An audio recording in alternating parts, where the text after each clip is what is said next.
BTCC, get yourself some free USDT, get yourself some BSV over there as an American. How cool is that?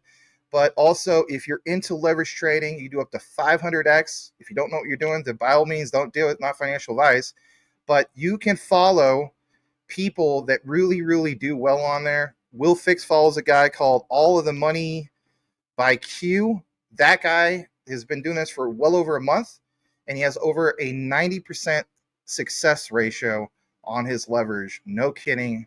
Got the receipts on that. Check it out for yourself. I think over 250 people are following that guy, again, on BTCC. And I literally was able, when I originally signed up, I got $10 in USDT within like 3 minutes. So super simple. Take advantage, obviously, of free money. If managing your crypto feels like solving a puzzle, it's time to switch to Decent Wallet. So just a few taps, you can manage, track, and secure your crypto with unmatched ease. And here's the best part. Grab your Decent Wallet at a discounted price by using the referral link below. Don't miss out on making your crypto experience smoother and more secure. And let's simply get into it. So what I have for you guys is, of course, some brief announcements before we get into the big meat and potatoes of it all. I want to share this. I want to say it's breaking, so I'm not going to do my Maximus crypto breaking news, but I do at least want to address this. Let's pull this up for a brief moment. And it's this. As I zoom in, you guys may have seen this, of course, on X, but it's the whole thing of the European Union to ban anonymous crypto and privacy tokens by 2027. You know, what ones do you have that are part of that mix? Would it create more demand for it, or are you going to be screwed, blued, and tattooed, right? Well, whatever the case be, CoinMarketCap decided to cover it, and it basically mentions some of these things. Part of a strict money laundering, regulations. Ban is significant because it aims to tackle issues surrounding money laundering and terrorist financing in the crypto industry, possibly reshaping how cryptocurrencies are handled and traded, of course, in Europe. Now, again, 2027. So in reality, we're looking at 2.5 years, give or take. Says that this is mandatory customer due diligence be required for crypto exceeding 1,000 euros. They will likely impact trading volumes and user onboarding processes for exchanges and other crypto service providers. So there's a lot about this. We'll try to, look more into this. But yeah, I thought I would share this with you guys. That was one of the announcements I definitely wanted to get into. All right. The other thing I want to get into is this. It's basically a huge shout out to Michael Cornwell. He sends me DMs. You guys are welcome to send me DMs. I don't check every single DM. I do try to, though, but I do get a lot of them. So sometimes what I'm trying to say is I don't necessarily check them like, I answer you in 5 minutes or something like that. But I do check them and I do reply. All right. So what is this? Well, Mike has something interesting. When we talk about mass adoption, everybody, I want you to understand that it's not just going to be obviously BTC, Bitcoin ATMs. Remember how we talked about them in Japan? Well, just at least a few hours ago, Australia has the ability to buy XRP from an ATM machine, and we need this globally. I couldn't agree more. This is 18 seconds. This came out literally, I guess, yesterday, so, still fairly new. Let's go ahead and play this.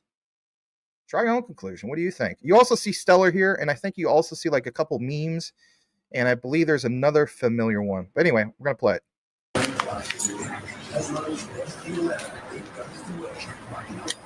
And frozen pizza lovers. Like a Hisense 503 litre and 33 litre bottom mount fridge, only $892. T's and C's apply. This March Madness, the toy. All right, we clearly see what's going on there. How cool is that? And, the way I look at it is mass adoption, but that's a different form of adoption. Those are just, you compare like institutional adoption, which we're not there yet, clearly. But nonetheless, this is cool. This is very cool. So shout out to Michael Cornwell for sharing that. So let's pull this up. And it's basically going to come from our brother in the community, Smoke. So we're going to have just a little bit of a disclaimer. Disclaimer, once again, is this Consider smashing like if you haven't done so already. I get it, got to earn the like. I think I'm a more than earn it on this particular one. So we have something new from Smoke. Let's get into it. What does Smoke have? Well, it's not smoke and mirrors, but I do like what he has. He mentioned specifically this. Ripple acquiring Circle could be a stablecoin Superplay. A lot of you guys already are aware of what's going on with Circle. First, the bid by Ripple, I think for $5 billion. Then there's negotiation, spiked up to 20 billion. So I'm not going to get into so much of the specifics about the amounts. I'm going to get into the specifics about why this is a big deal. And I love that Smoke does what he does. He gets into the nitty gritty about it. He gets into the weeds about it, why it's important. So what do we have? Well, he points out this.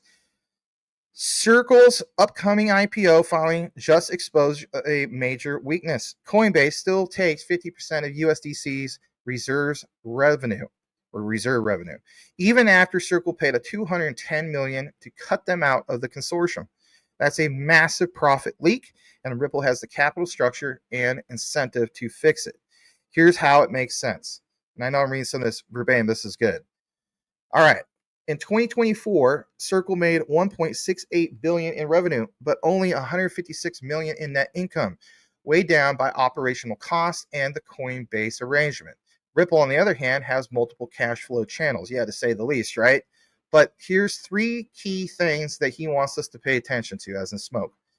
XRP sales to institutions, cross-border payment fees, and interest income, and, of course, incentives. You have to keep in mind, Ripple doesn't carry the baggage Circle does, yet Circle controls USDC. And again, like both Rue and I have pointed out, USDC as in Circle was formerly known as Stellar USDC. Draw your own conclusion in regard to that, and we might address a little bit more about the specifics on that here in a bit. So that's the second largest stablecoin in the world. If Ripple steps in, they can absorb Circle's revenue, restructure the Coinbase terms, and boost margins. All right, I'm going to come back in a frame for a brief moment. What are they also looking to do? What is the clear thing going on here on what they're looking to do? They are cornering the stablecoin market. So why is this such a huge deal moving forward? Like sometimes people only want to talk about, I just want to see what the actual XRP is going to do. I just want to see what the actual XLM Stellar Lumen is going to do. That is all I care about. Are you sure that that is all you care about? Because if you understand the dynamics of this, you understand why they get so deep into this. So for one, whether you're a fan of Tether, right? The QR code get you some free ones. You can swap it to USDC or whatever the heck you want to do.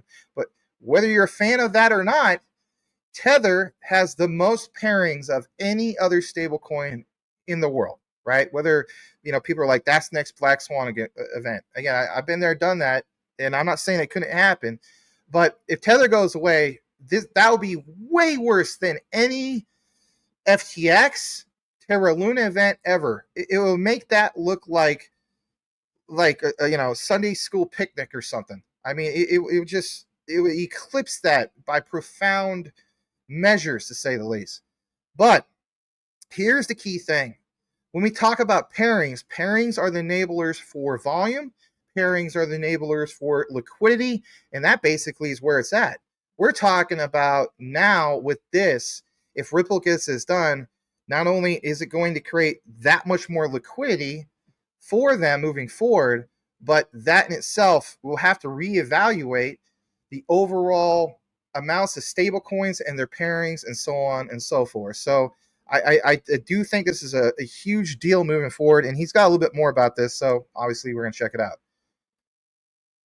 So he mentions this integration of USDC into RippleNet and Liquidity Hub, turning stablecoins into a native part of the Ripple ecosystem. If you combine XRP speed with USDC regulatory acceptance, that would create a two-token juggernaut for global finance. I mean, I basically said that, but in different terms. Ripple is battle-tested, having fought and survived SEC scrutiny. It's now in prime position to lead in regulated digital assets market. And does Smoke have any reference to some of the other key things that, let's face it, we're all paying attention to? He does. He says acquiring Circle, Ripple instantly gains access to over $60 billion in circulating USDC. That would add scale and reach to its already global infrastructure. And in return, Circle gains Ripple's operational strength, legal firepower, and direct DeFi integration that would eliminate its Coinbase dependency while leveling up its entire business model. I do agree it's a win-win for both parties, and I don't want to read all of this, but I like where he shows some of the documentation. Here's some of the highlights, and in that documentation, he points out, I believe it's this, and I'll just actually pull this up on the other screen, make it that much bigger for you guys, just in case you're Boomer Effing Sooner watching with his dog Monica on the couch. Hopefully Monica's cool, doing good. All right, Circle eyes out the IPO, reveals Coinbase page. We know that the filing has come with scrutiny of Circle's financials. 2024 Circle reported revenues of $1.6 billion, net income of $156 million. However, and I'll just jump to this part because it's a little bit bigger. So it says, however, the firm would enter public markets carrying baggage, most notably a costly relationship with Coinbase. Okay, what else? The IPO filing also revealed Coinbase still receives 50% of USDC reserve revenue, and also mentions this whole thing of the post buyout significantly cutting to Circle's profits. This arrangement, along with the other substantial operating costs, has a significantly impact Circle's profit margins. All right, the bottom part. Circle's competitive advantage in this new regard may take a hit. So we'll have to see how it intertwines. And this part isn't highlighted, but I think this is important because I do cover Jasmy quite a bit. USDC recently hit an all-time high supply of over 60 billion as Circle continues to expand its operations, including a recent launch of USDC in Japan under the country's new stablecoin regulations. I mean, again, I think another thing that people are sleeping on or not even realizing is that Jasmy has their own stablecoin play. Did we forget about that?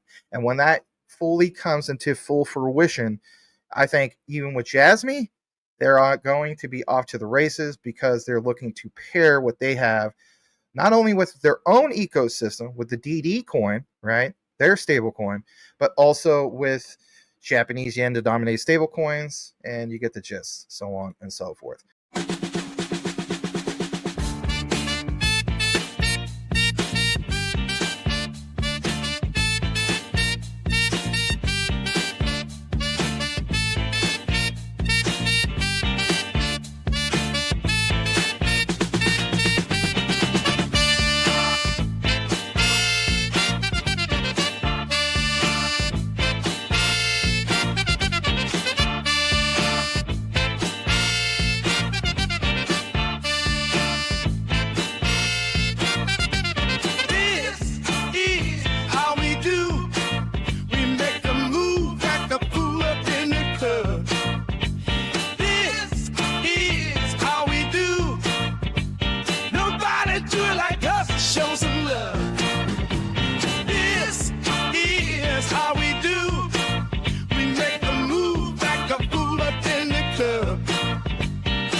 You don't want none, Alabama run. When trouble hits, I pop that trunk. Trouble's here, watch how it come. Jumping back, about me to shrunk. Selling that one hand on one piece. I was flipping goods with Master D. Say, pass that by. Deal the girls just wanna feel alive. Broken run, got green by a ton. Jamming with my hand up her dress like, I make a move, get my haze in my lungs. Who in the butt if you plan to stunt? Oh,